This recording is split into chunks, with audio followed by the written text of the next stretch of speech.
Welcome to smart competitive school. আজকে আমি GK MCQ এর মক টেস্ট নাম্বার 80 নিয়ে এসেছি। এর আগের পর্বগুলোতে আমি 1 থেকে 79 পর্যন্ত মক টেস্টগুলোকে কমপ্লিট করেছি।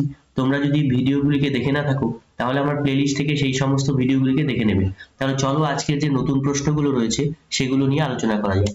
প্রথম প্রশ্ন কি বলেছে, দক্ষিণ আফ্রিকার বর্ণবাদ বিরোধী আন্দোলনের জন্য বিখ্যাত ব্যক্তিত্ব কে?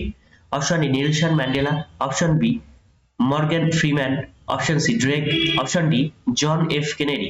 তাহলে বর্ণবাদ বিরোধী আন্দোলনের জন্য বিখ্যাত ব্যক্তিত্ব হলেন নেলসন ম্যান্ডেলা।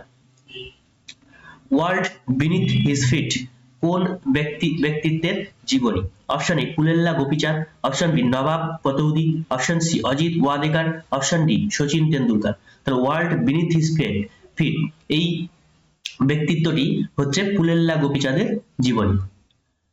ভারতের জাতীয় ক্রীড়া দিবস পালিত হয়? অপশন এ 21শে আগস্ট, অপশন বি 23শে আগস্ট, অপশন সি 25শে আগস্ট, অপশন ডি 29শে আগস্ট। তাহলে জাতীয় ক্রীড়া দিবস পালিত হয় 29শে August.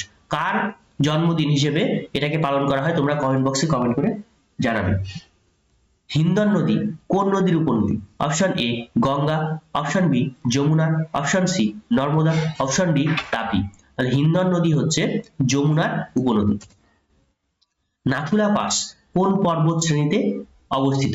Option A Vindhya, option B Karakoram, option C Paschim Ghat, option D Himalaya. তাহলে নাথুলা পাস কোথায় রয়েছে? এটা হিমালয় পর্বতমালায় রয়েছে। ইন্ডিয়ান পেনাল কোড এর পরিবর্তে ভারতের আইন কোডের প্রস্তাবিত নতুন নাম কি?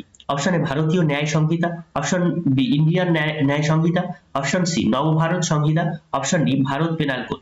তাহলে ইন্ডিয়ান পেনাল কোডের পরিবর্তিত নাম হচ্ছে বা প্রস্তাবিত নাম হচ্ছে ভারতীয় ন্যায় সংহিতা। শিব সমুদ্রম জলবিদ্যুৎ প্রকল্পটি কোন রাজ্যে অবস্থিত? Option A Karnataka, option B Tamil Nadu, option C Paschimbanga, option D Assam. Shiva Samudram জলবিদ্যুৎ প্রকল্পটি এটি রয়েছে কর্ণাটকে। ওখা বন্দরটি কোন রাজ্যে অবস্থিত? Option A Gujarat, option B Rajasthan, option C Punjab, option D Maharashtra. তাহলে ওখা বন্দরটি রয়েছে গুজরাট।